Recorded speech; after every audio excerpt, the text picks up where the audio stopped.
আমি মনে করি এই ধরনের কেন্দ্রীয় প্রতিষ্ঠানগুলো থেকে, এই বার্ষিক মাহফিলের মঞ্চ থেকে আগামী 1 বছরে দেশের রাষ্ট্র এবং রাজনীতিতে ধর্মপ্রাণ মানুষদের কি ভূমিকা হবে সেই বিষয়ে নির্দেশনা থাকা উচিত।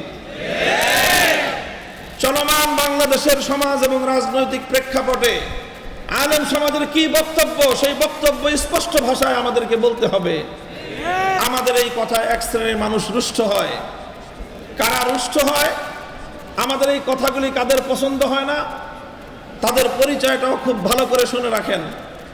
এরা হলো ওই শ্রেণীর মানুষ যারা ইসলামকে শুধুমাত্র এতিমখানা, মসজিদ আর মিলাদ শরীফের মধ্যে সীমাবদ্ধ দেখতে চায়। তারা আলেম সমাজের কাছ থেকে সমাজ এবং রাষ্ট্রীয় বিষয়ে দিক নির্দেশনা কথা শুনতে প্রস্তুত না।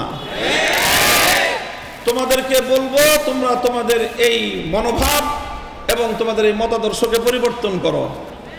আজকে পরিবর্তন করার কথা বললাম, এরপরে বলবো যদি এই ধরনের কথা আলেম সমাজের কাছ থেকে শুনতে তোমাদের ভালো না লাগে, এটা পরিষ্কার আমাদের বক্তব্য।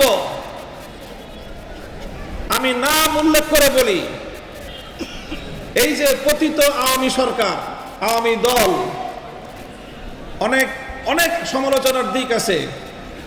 এখন আপনারা গাথায় পড়ছেন, নিজেদেরকে নিয়ে নতুন করে একটু চিন্তা করেন, নিজেদের ভুল ত্রুটিগুলো শুধরানোর চেষ্টা করেন। আপনাদের দাম্ভিকতা আজকে আপনাদেরকে এই পর্যায়ে নিয়ে এসেছে। আপনাদের অহংকার আজকে আপনাদের এই পতনের এই মূলে ভূমিকা রেখেছে। উঠতে উঠতে আকাশে উড়েছেন, মাটিতে পা লাগান নাই। আর এখন গোটা বাংলাদেশের কোথাও নাম নিয়ে দুজন মানুষ একত্রিত হওয়ার সাহস আপনারা রাখেন না। আপনাদেরকে বলবো বিশেষ করে যে আলেম সমাজের কাছ থেকে আপনারা রাষ্ট্র এবং রাজনীতি বিষয়ে কোনো নির্দেশনা শুধু শুনতে অপছন্দ করেন তাই নয়, বরং আলেম সমাজের কণ্ঠকে আপনারা রোধ করার চেষ্টা করেছেন। ওলামায়ে কেরামের কণ্ঠ রুদ্ধ হয় নাই, বরং জিহাদে আপনারা আলেমদের কণ্ঠকে স্তব্ধ করার চেষ্টা করেছেন। আমার দেশের রব ভেঙে গুড়িয়ে দিয়েছে।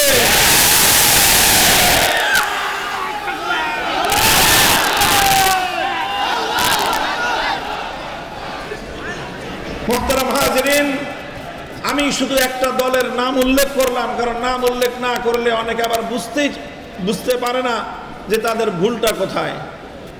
আপনাদের যদি যারা এখানে আছেন খবর পৌঁছে দিবেন, আর অনেকে মাইকের আওয়াজ শুনতেছেন, আপনারা যদি আবার বাংলাদেশের মানুষের কাছে ফিরে আসতে চান, সর্বপ্রথম আপনাদেরকে যেই বিষয়টার সংশোধন করতে হবে সেটা হলো এই, আলেমদেরকে তাদের দায়িত্ব পালনে আপনারা বাধা হয়ে দাঁড়াবেন না। মাহফিলের মঞ্চে, মিম্বারে, মসজিদের মিম্বারে দাঁড়িয়ে ওলামায়ে কেরাম কি বলবেন সে বিষয়গুলোর ব্যাপারে আপনারা আপনাদের গাইডলাইন দেওয়ার চেষ্টা করবেন না। আলেম সমাজ কিভাবে বলে সেই কথা বুঝে সে অনুযায়ী নিজেদের আগামী দিনের কর্মপরিকল্পনা তৈরি করার চেষ্টা করবেন। মনে রাখেন, ওলামায়ে কেরামের সঙ্গে আপনাদের এই সংঘাত তৈরি করার পরিণাম 5ই আগস্ট যেভাবে আপনাদেরকে দিতে হয়েছে, যদি আপনারা আপনাদের এই ভুল সংবিধান সংশোধন না করেন, বাংলাদেশের মাটিতে আপনারা আর কোনোদিন ফিরে আসতে পারবেন না। মনে করেছিলেন যে কিছু আলেমদেরকে কণ্ঠরুদ্ধ করলে ইসলামের আলো নিভে যাবে। ইউরিদুনা লিইউতফিউ নূরাল্লাহি বিআফওয়াহিহিম ওয়াল্লাহু মুতিম্মু নূরিহি ওয়ালাউ কারিহাল কাফিরুন। ইতিহাস সাক্ষী, হকের ঝান্ডা সমুন্নত করবার জন্য যারা কাজ করে, আর সেই হকের ঝান্ডাকে ভুলুণ্ঠিত করবার জন্য যারা কাজ করে, এই হক আর বাতিলের লড়াই যখন শুরু হয়, কিছুক্ষণ পর্যন্ত, একটা সময় পর্যন্ত হকের ঝান্ডাধারীদের রক্ত ঝরে, জীবন যায়, জুলুম সহ্য করে।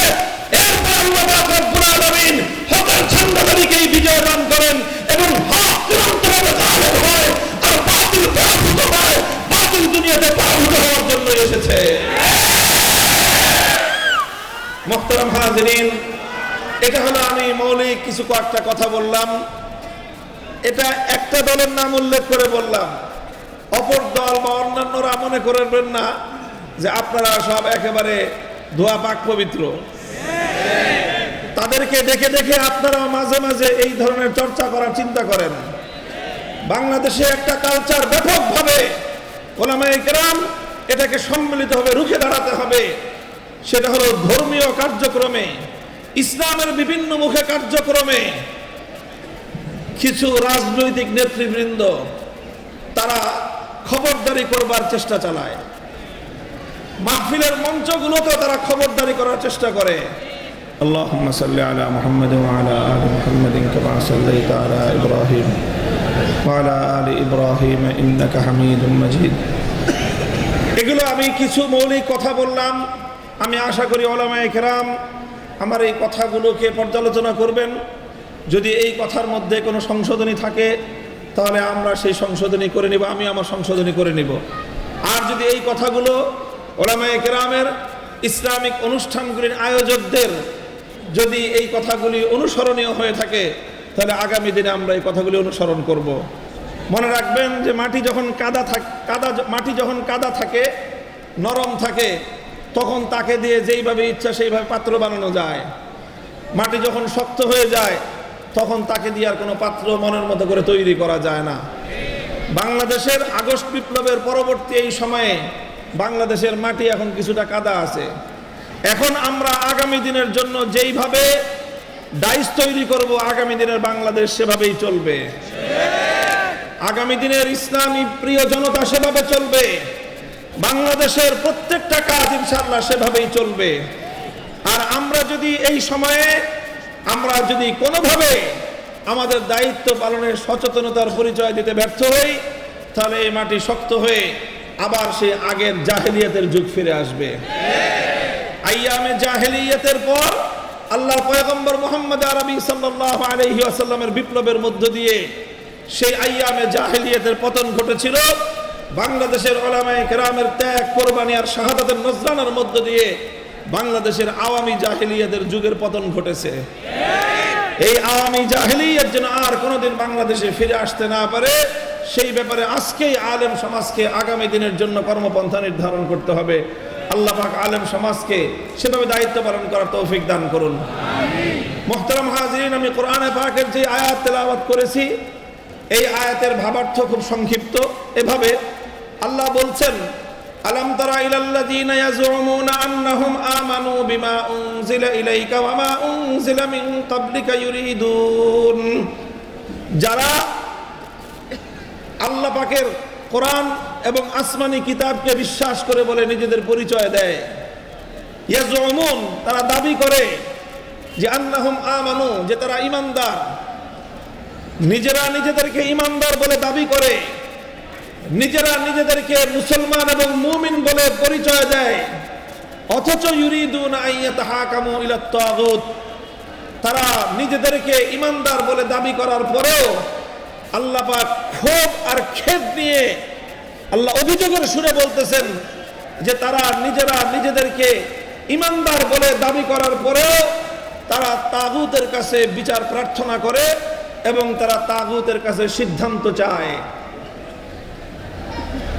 কথা পরিষ্কার, যারা নিজেদেরকে ঈমানদার বলে দাবি করে আল্লাহ পাক এই এক শ্রেণীর ঈমানদারদের ঈমানদার হিসাবে দাবিকারী, মুসলিম আত্মপরিচয়ের দাবিদার এক শ্রেণীর মানুষের ব্যাপারে আল্লাহ পাক অভিযোগ করছেন যে তারা তাদের ঈমানের দাবির বিরুদ্ধাচরণ করে, তারা তাদের ঈমানের দাবির প্রতি কোনো শ্রদ্ধা এবং সম্মান প্রদর্শন না করে তারা তাগুতের কাছে বিচার প্রার্থনা করে এবং তাগুতের সিদ্ধান্ত চায়।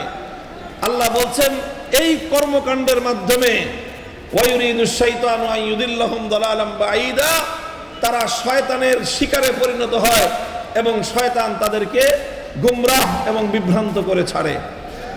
কথাটা পরিষ্কার হলো এই যে যারা ঈমানদার বলে দাবি করে সেই ঈমানদার দাবিদার কিছু মানুষের মধ্যে একটা চরিত্র আছে, সেই চরিত্রটা হলো ইউরিদুনা আইয়াতাহাকামু ইলাত তাগুত, যে তারা তাগুতের দ্বারস্থ হয়, তারা তাগুতের কাছে বিচার প্রার্থনা করে এবং তারা তাগুতের কাছ থেকে সিদ্ধান্ত কামনা করে।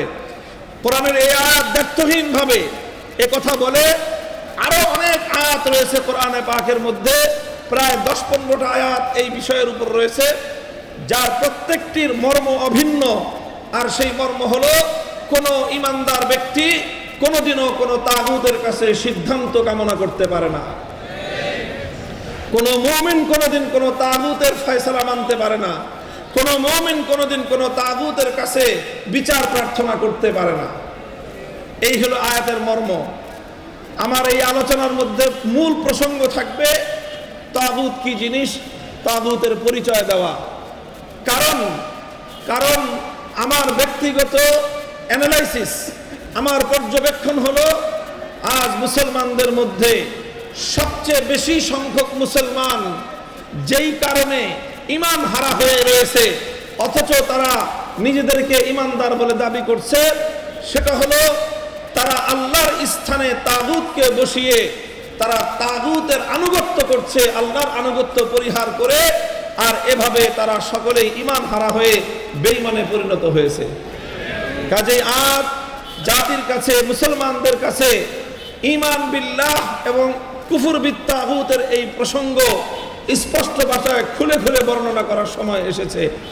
খুব সংক্ষিপ্তভাবে আমি আপনাদের কাছে প্রথমে তাগুতের পরিচয় তুলে ধরব। মান হুমুত তাগুত ওয়া মান হুয়াত তাগুত। তাগুত কে, তাগুত কি জিনিস?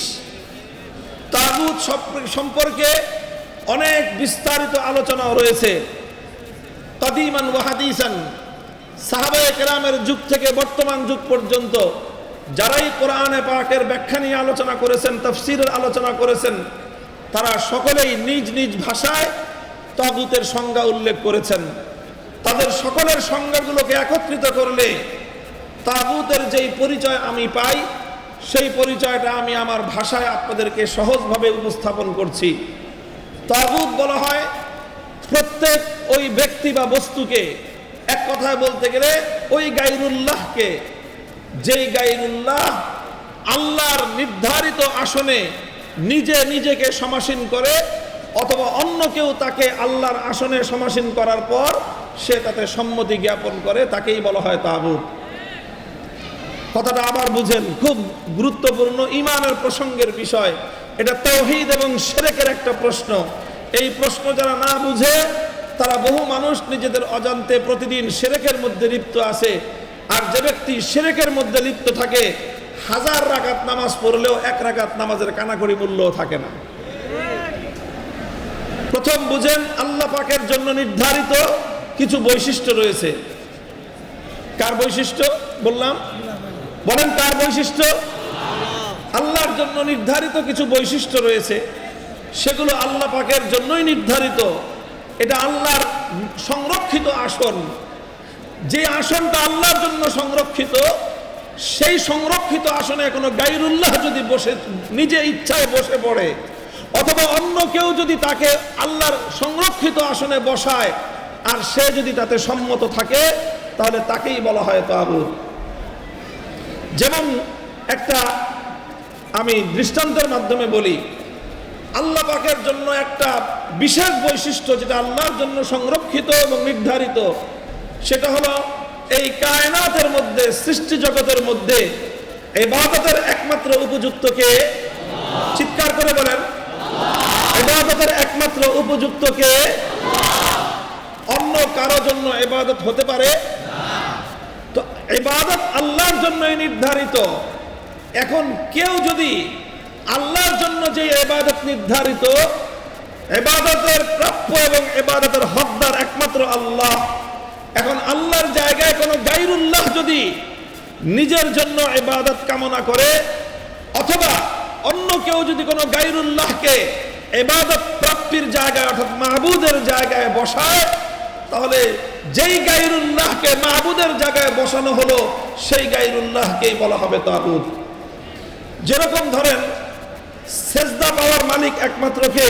আল্লাহ। ইবাদত পাওয়ার একমাত্র হকদার কে? আল্লাহ। এখন সেই ইবাদতকে আল্লাহর জন্য না করে কেউ যদি লাত, মানাত, উজ্জা, হুবাল এই সকল মূর্তিগুলোকে ইবাদত করে, তাহলে কি হলো? ইবাদতের আসন, ইবাদত প্রাপ্তির আসন একমাত্র সংরক্ষিত ছিল কার জন্য? আল্লাহর সেই সংরক্ষিত আসনে যখন লাতকে বসানো হলো, তো লাত হলো তাগুত। ইবাদত পাওয়ার একমাত্র হকদার হলেন আল্লাহ, সেই ইবাদত পাওয়ার জায়গায় যদি কেউ মানাত বা উজ্জা বা হুবলকে বসায়, তখন সেই লাত মানাত উজ্জাকে বলা হয় তাগুত। আল্লাহর জন্য যে ইবাদত নির্ধারিত, সেই আল্লাহকে ইবাদত না করে কেউ যদি দুর্গা, সরস্বতী, কালী ইত্যাদি দেবতার মূর্তিগুলোকে পূজা করে এবং আল্লাহর জন্য নির্ধারিত সংরক্ষিত আসনে এই সকল মূর্তিগুলোকে যদি কেউ স্থাপন করে, তখন সেই মূর্তিগুলোকে বলা হয় তাগুত। অর্থাৎ ইবাদত যেটা একমাত্র আল্লাহর জন্য নির্ধারিত ছিল, সেই ইবাদত আল্লাহর জন্য না করে যখন কোনো গায়রুল্লাহর জন্য ইবাদত করা হলো, তো যেই গায়রুল্লাহর জন্য ইবাদত করা হয় সেই গায়রুল্লাহকে বলা হয় তাগুত। বুঝা গেল? সুতরাং লাত এটা কি একটা তাগুত, দুর্গা এটা কি একটা, কালী এটা কি একটা, সরস্বতী এটা কি, যত কিছুর পূজা করা হয় সবগুলোকে বলা হয় তাগুত। কারণ অন্য কোনো কিছুর পূজা করলে, ইবাদত করলে সেগুলো কেন তাগুত হবে? কারণ ইবাদত পাওয়ার একমাত্র উপযুক্ত কে? ঠিক ইবাদত যেরকম একমাত্র আল্লাহর প্রাপ্য, ঠিক তেমনি ভাবে এই আসমান এবং জমিনের মধ্যে নিরঙ্কুশ ভাবে সার্বভৌম ক্ষমতা নিয়ে আসমান এবং জমিন নয়, শুধু কুল কায়নাতের মধ্যে আইন তৈরি করার একচ্ছত্র মালিক কে? এটা এক আল্লাহ পাক রব্বুল আলামিনের নির্ধারিত ক্ষমতা। এই আসমান এবং জমিন সহ কায়নাতের মধ্যে কোনটা বৈধ, সেই বৈধ জিনিসের বৈধতা দেওয়ার অধিকার কার? যেটা অবৈধ, সেই অবৈধতাকে অবৈধতার ঘোষণা দেওয়ার মালিক কে? এই সুতরাং কোনটা বৈধ হবে কোনটা অবৈধ হবে এটা নির্ধারণ করার চূড়ান্ত ক্ষমতা হলো একমাত্র আল্লাহর। এটাকে এই চূড়ান্ত ক্ষমতা, যেই ক্ষমতাকে প্রশ্ন করা যায় না, যেই ক্ষমতাকে বাতিল করা যায় না, যেই ক্ষমতাকে অস্বীকার করা যায় না, বরং যেই ক্ষমতাকে প্রত্যেকে মেনে নিতে বাধ্য, সেই ক্ষমতাকেই বলা হয় চূড়ান্ত ক্ষমতা। আর এটাকেই প্রচলিত রাষ্ট্রবিজ্ঞান এবং পলিটিক্যাল সায়েন্সের পরিভাষায় এটাকে ইংলিশে বলা হয় পাওয়ার অফ সভরেইনটি, বাংলায় বলা হয় সার্বভৌম ক্ষমতা। সার্বভৌম ক্ষমতা বলা হয় এমন একটা ক্ষমতাকে, যেই ক্ষমতা যেই সত্তার থাকে, ওই সত্তা যেই আইন করবেন সেই আইনই চূড়ান্ত আইন। তার আইনকে কেউ চ্যালেঞ্জ করতে পারবে না, তার আইনকে কেউ বাতিল করতে পারবে না, তার কোনো আইনের উপর কেউ প্রশ্ন তুলতে পারবে না। এই ধরনের চূড়ান্ত ক্ষমতার মালিকানাকেই বলা হয় সার্বভৌম ক্ষমতা। আসমান আর জমিনের মধ্যে সার্বভৌম আইন তৈরি করবার ক্ষমতা একমাত্র না।